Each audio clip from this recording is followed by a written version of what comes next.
Welcome to Psalm 120, and it's a song of ascents, meaning kind of going up the stairs. It's probably a liturgy for the temple, maybe. It's not real clear, but nonetheless, it's called in the title a Song of Ascents, and the next 15 of them are. So all the way through 134, I believe. So it is, though, a prayer of deliverance.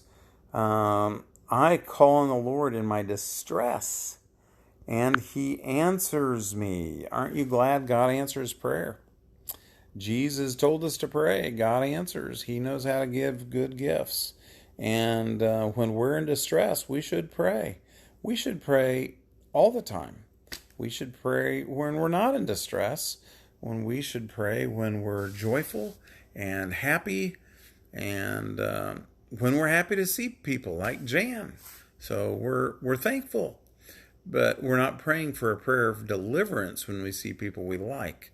We're praying for a prayer of deliverance when, as in this psalm, the psalmist is around deceitful people. It sounds like he's away from his homeland.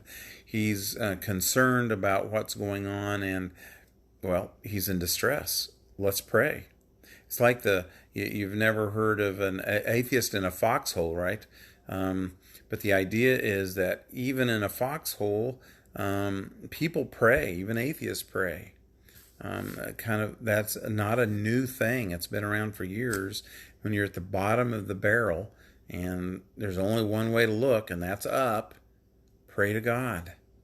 And it's not a shameful thing. It's just too bad that sometimes it takes us to get to that low point before we do offer up our prayers to God. Save me, O Lord, from the lying lips and from deceitful tongues. Oh, who wants to be around liars? I'm not sure if he's talking about himself or the people that are around him. Either way, we need to be delivered from that. We shouldn't be lying. I remind people quite often that there's no command that says thou shalt not lie. The command in the Ten Commandments, Deuteronomy chapter 5 and Exodus chapter 20, is not don't lie, but don't bear false witness, which really expands the concept of telling the truth or not telling the truth, or giving more than what is said, kind of exaggerating. So don't bear false witness. And it's terrible to be around people that's all they do. They're deceiving.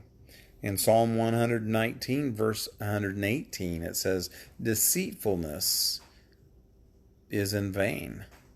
God sees through that. He knows it. And most of the time other people do as well. But this person wants to be delivered from deceitful tongues. That will he do to you, or what will he do to you? And more besides, O deceitful tongue. He will punish you with a warrior's sharp arrows and with the burning coals of a broom tree. The sharp arrows are from the tongue. Sticks and stones may break my bones, but words will never hurt me, is the worst little poem for kids ever. I don't know why anyone would say that, because words are what penetrate our emotion and brain and last for a long, long time. We need to be careful what words we use around people and learn to do what God challenges us to do, is to build people up, not to hurt them. We're not to shame them. We're not to laugh at when they fall. We're not to put them down, and we certainly aren't to shoot arrows at them and pierce their hearts with sad things, with bad things, and with deceit, with lies. But sometimes in the Proverbs, that's what a lying tongue does. It's like an arrow that kills. And this person wants to be delivered from that. Who wouldn't want that? I mean, who wants to be around deceit all the time? I think a person that does is, really looking for trouble. Verse 5, woe to me that I dwell in Meshech, that I live among the tents of Kedar. Too long have I lived among those who hate peace.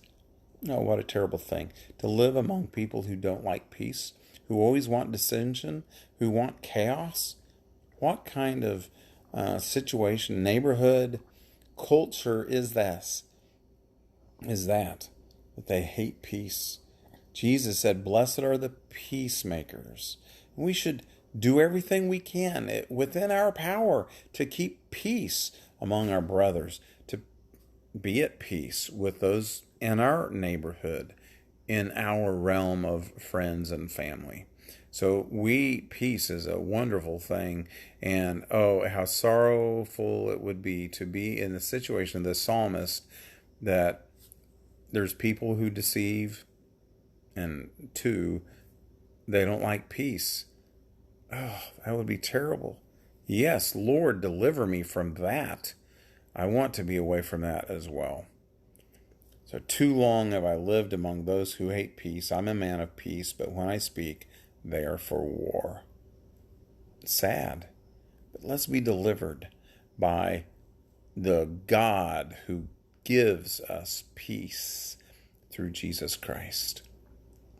The peace beyond our understanding that penetrates our heart and soul, our emotions, our very spiritual life, and eternal peace is what we're looking for.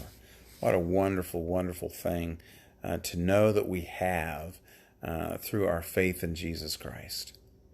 Deliver, Lord, me from the sin of deceit, and deliver me from those who love war. A great psalm to be reminded. We need peace.